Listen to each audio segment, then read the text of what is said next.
Comenzamos ahora a explorar otro tipo de modelos, los llamados árboles de decisión, los cuales vamos a ver que tienen propiedades bastante interesantes.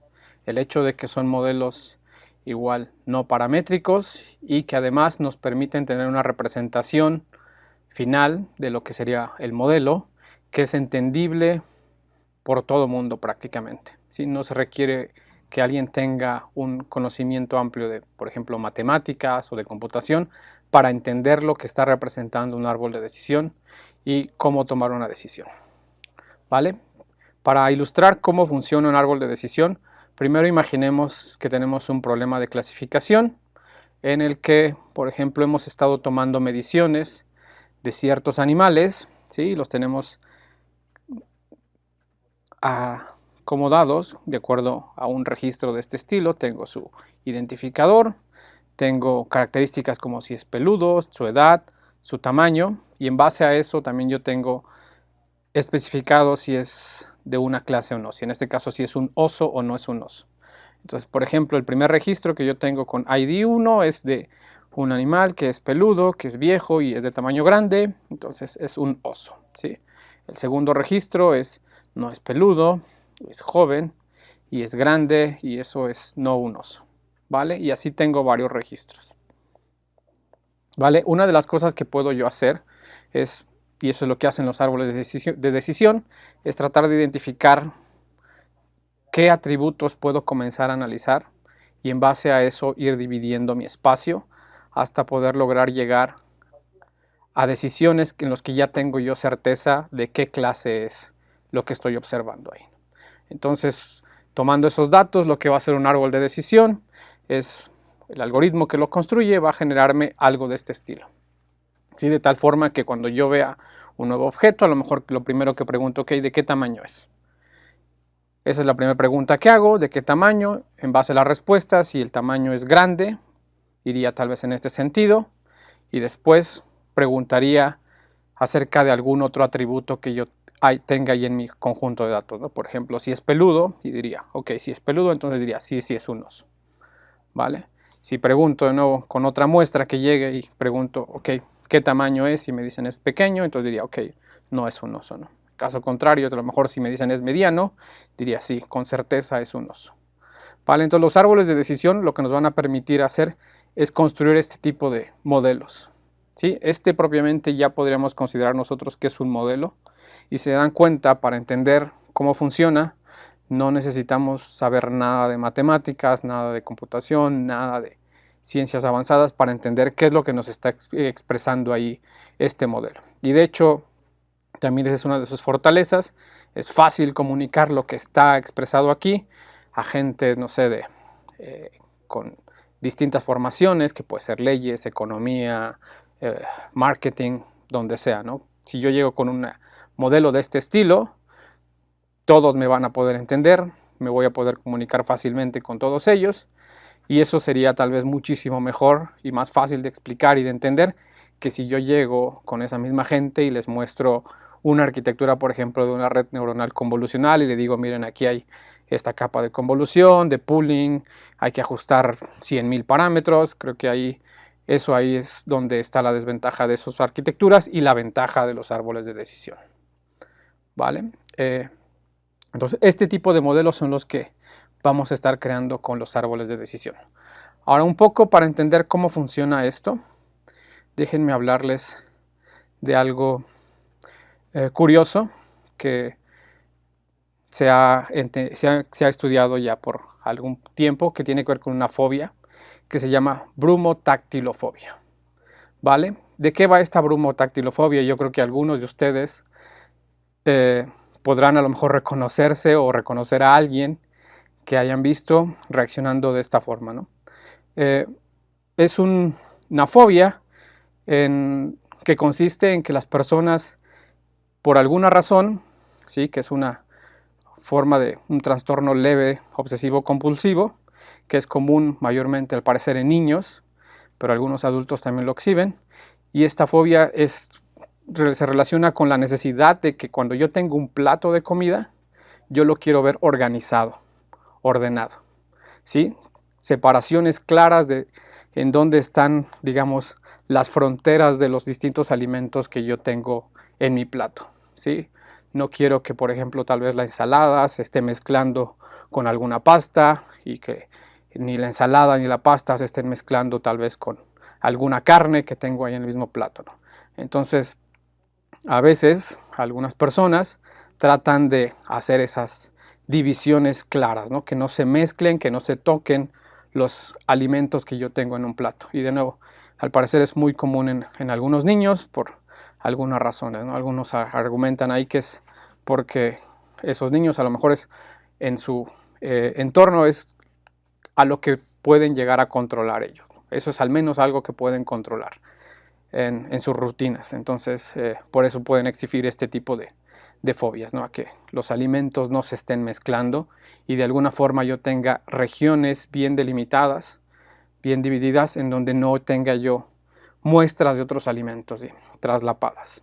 Y eso es en esencia lo que trata de hacer un árbol, ¿no? No tener combinaciones, tener mis regiones bien delimitadas, ¿sí? Y aquí un concepto que vamos a ver que es importante igual es, no quiero que en esas regiones haya, digamos, impurezas.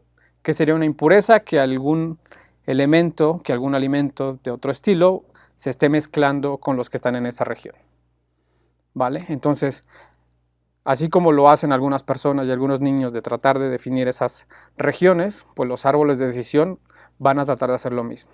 De mi conjunto de datos, de mis muestras, la idea es tratar de encontrar regiones que me puedan ayudar a dividir perfectamente mis muestras, ¿no? Entonces, volviendo a un ejemplo de clasificación, aquí yo tengo una serie de datos, sí, que pueden estar dados por x1, x2, sí, tengo un espacio en 2 dimensiones, y aquí yo tengo elementos de 2 clases, ¿no? Tengo círculos y tengo cruces. Y esta es más o menos la distribución que yo veo en esos datos, ¿no? Cómo están repartidos en ese espacio.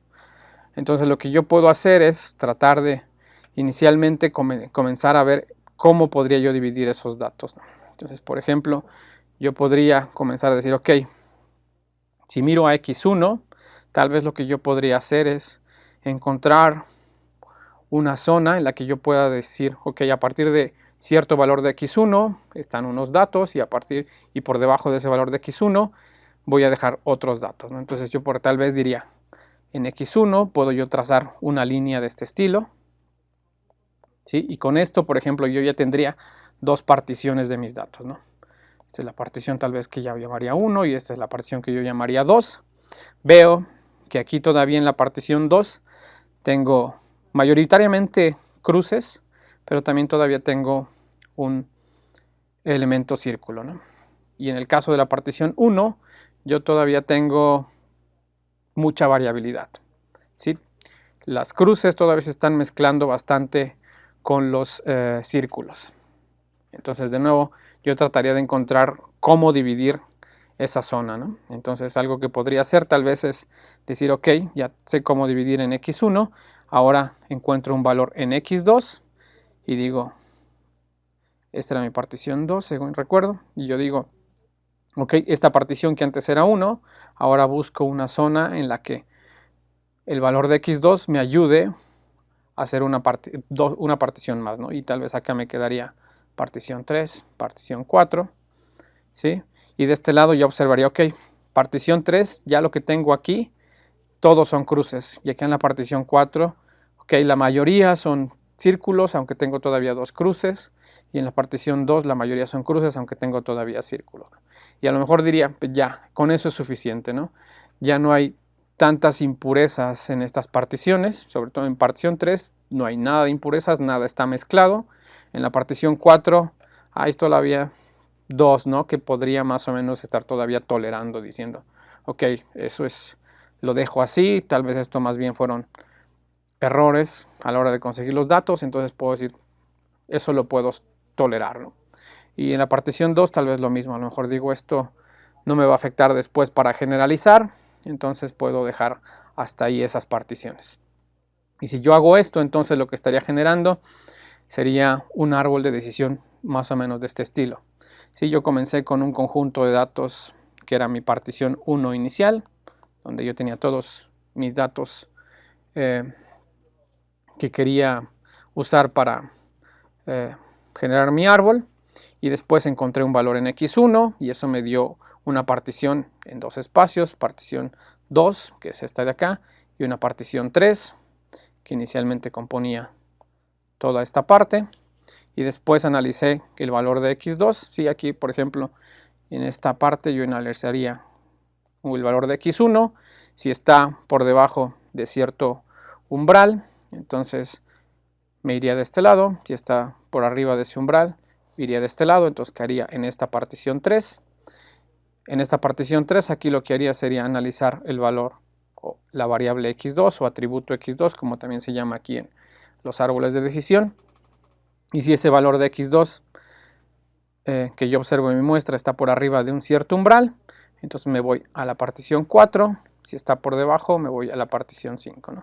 Y aquí yo ya propiamente tendría el mecanismo para decir, ok, si llegué a este lado, entonces esto debe de ser cruz. Si llegué a este lado, estos deberían ser círculos. Y si llegué de este lado, estos deberían de ser cruces igual, ¿no? ¿Vale? Un ejemplo un poco tal vez más elaborado, pero la idea es muy similar.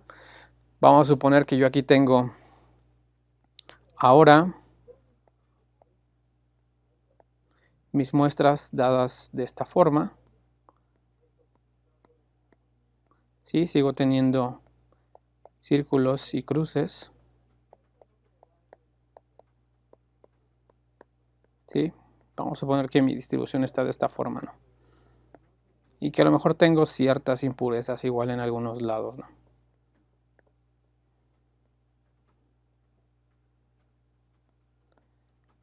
¿Vale? Entonces, ¿qué es lo que me va a hacer un árbol de decisión? De nuevo, aquí estoy en dos dimensiones, tengo solamente el atributo x1 y el atributo x2, ¿no? Que por ejemplo puede ser traducido a cuestiones de movilidad. El x1 puede ser de nuevo el tamaño del motor de un vehículo y el x2 tal vez la cantidad de kilómetros que ha recorrido, y en base a eso yo tengo en el círculo tal vez vehículos que tienen un consumo eficiente y en X los que no son nada eficientes, ¿no? Entonces llega un nuevo vehículo y yo quiero saber exactamente una estimación de si va a ser eficiente o no va a ser eficiente, ¿no? Entonces yo analizo su tamaño del motor y la cantidad de kilómetros que ha recorrido, ¿no? Y entonces un árbol de decisión me ayudaría a identificar esa parte, ¿no? Entonces, por ejemplo, aquí la región A es círculos, la región B tendría yo tal vez cruces, en la región C tengo igual yo cruces, en la región D tengo círculos y en la región E igual tengo cruces. ¿Vale? Entonces el árbol de decisión, de nuevo, para llegar, bueno, el algoritmo para construir este árbol de decisión, lo que hizo fue primero, estudiar si x1 debía ser usado como la variable para partir mi muestra o x2, ¿sí? En este caso concluyó que x1 era la mejor variable y bueno, ya hablaremos en un momento cómo se hace esa selección de cuál es la mejor variable. Y dice, ok, x1 es lo mejor que puedo usar yo al inicio para partir mis datos inicialmente, ¿vale? Entonces por eso en la raíz del árbol, y de nuevo son árboles de decisión que uno los tendría que ver, son como los que uno ve en la naturaleza. Estos árboles están invertidos, ¿no? La raíz está arriba, las ramas están hacia abajo y lo último que yo tengo aquí son los nodos o las hojas, ¿sí? Y en estas hojas es donde yo llego a tomar la decisión en base a todo el análisis que hice anteriormente, ¿no? Entonces, por ejemplo, inicialmente se concluyó que x1 era la mejor variable y se establece un umbral dado por θ1, ¿no? Entonces yo con mi nueva muestra veo, ok, mi valor del tamaño del vehículo, del motor del vehículo es mayor a θ1. Si contesto que sí, entonces me iría de este lado, ¿vale? Y después pregunto, ok, en base a los kilómetros recorridos, la cantidad de kilómetros recorridos, y en este caso estaría yo en esta zona, ¿sí? En esta zona de acá. Y ahora pregunto si la cantidad de kilómetros recorridos es mayor a un θ3 y vamos a suponer que contesto que no, ¿sí? Entonces me voy para este lado, ¿sí? Lo que haría que yo caiga ahora en estas dos posibles zonas, ¿sí? Y estando en esas dos posibles zonas, yo puedo volver a preguntar tal vez, ok, entonces tu atributo de x1, ¿qué tamaño era de vehículo? Ya sé que es mayor de θ1, pero es menor o igual a θ4. Entonces, sí, entonces me diría que estoy aquí en la zona seno. ¿Vale? De hecho, anteriormente había caído en esta zona, ¿sí? Entonces estas eran las dos opciones. Al evaluar θ4 realmente caigo en esta zona y la conclusión es que el vehículo en base a esas mediciones sería un vehículo no eficiente, ¿no? Lo mismo puedo hacer para resolver problemas de regresión con los árboles, ¿sí? Esta es una parte igual interesante de estos modelos, me sirven para problemas de clasificación y también para problemas de regresión. ¿Cuál es la idea? Lo mismo, tratar de partir mis zonas, bueno, encontrar zonas en esos datos, ¿sí? Por ejemplo, empiezo con la primera partición, ¿sí? Y evalúo un valor de, en este caso, x, por ejemplo, que sea, vamos a poner que esto es θ1, ¿sí? Y yo evalúo si es mayor a θ1x, entonces me voy para este lado, ¿sí? Lo que haría que caiga en esta zona, ¿vale? Y después vuelvo a preguntar, ok, y ese valor de x es mayor aún, digamos aquí tengo yo el θ2 ahora, es mayor a θ2, si eso es cierto, entonces me voy para este lado, pero si no, supongamos que caigo de este lado, ¿no? En esta región, ¿sí? Caigo en esta región y lo que hago para predecir un valor cuantitativo, que eso es lo que tengo que hacer con una regresión, los elementos que estén en esta zona ya delimitada, los uso para calcular un promedio. Y el promedio es lo que uso yo como valor para mi regresión, ¿sí? Y ahí ya tengo una forma de calcular ese valor cuantitativo.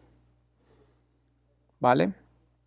Ahora, ya se dieron cuenta un poco cómo es la idea, ¿no? El aprendizaje, vamos a ver que realmente en los árboles de decisión es algo sencillo, hay que ir analizando atributos y ver cuáles son los mejores para ir partiendo, ¿sí? E ir encontrando esas zonas en las que mi muestra se me va a estar haciendo, digamos, un poco más homogénea, va a haber menos impurezas, va a haber menos desorden, si lo quieren ver como en el término de los platos de comida, va a haber menos desorden y por ende más certeza yo a la hora de tomar una decisión. Sí, estoy más seguro de que si cayó de ese lado, de esa zona, pues ya sé que lo más probable es que sea clase, por ejemplo, círculos, ¿no? ¿Vale? Entonces es sencillo, ya vieron. Cuando yo quiero clasificar, yo nada más muestro el objeto o lo que estoy observando, se lo presento al árbol, veo esos atributos y el árbol me va a ayudar a tomar una decisión, ¿sí? Cada nodo interno que yo tengo en el árbol es una prueba que yo tengo que hacer, tengo que ver ese atributo, qué valor tiene y en base a eso irme bajando por las ramas de ese árbol, ¿no? ¿Sí? Con qué posibles valores puede tener. Y al final las hojas son las que me van a especificar o la clase o me van a ayudar a tomar un valor cuantitativo, ¿no? O empleando, por ejemplo, el promedio de los valores que tengo en esa partición. Ok, entonces algo que es clave al inicio y también a lo largo de la construcción del árbol es que yo tengo que identificar cuál es el atributo, digamos, más importante o el que me va a ayudar a tener una mejor división de mis muestras, ¿no? Porque eso es lo que, cuando yo identifico cuál es el atributo más importante, esto me va a particionar en mis datos, ¿sí? En subconjuntos, ¿sí? Que al inicio a lo mejor todos están juntos en un mismo conjunto y eso es un problema complejo, ¿no? Es un problema un poco difícil de resolver para una clasificación, por ejemplo, ¿no? Todos los datos están mezclados, hay mucha incertidumbre, ¿no? O sea, no sé exactamente dónde están las regiones de decisión. Entonces, cuando yo escojo un atributo y divido eso, bueno, eso me va a dar lugar a tener subconjuntos y cada subconjunto yo lo puedo ver como una versión reducida de ese problema que era más complejo. Entonces tengo subproblemas que son menos complejos, ¿vale? Entonces lo que voy a hacer es un proceso, digamos, recursivo, en el que voy a partir mi muestra, eso me genera submuestras y después esas submuestras las vuelvo a partir y me generan unas submuestras más y así puedo seguir, ¿no? Hasta que ya no tengo forma de seguir partiendo mis muestras, ¿no? O hasta que yo llego a un punto en el que digo, ya estoy seguro de que aquí ya no hay necesidad de seguir partiendo, ¿no?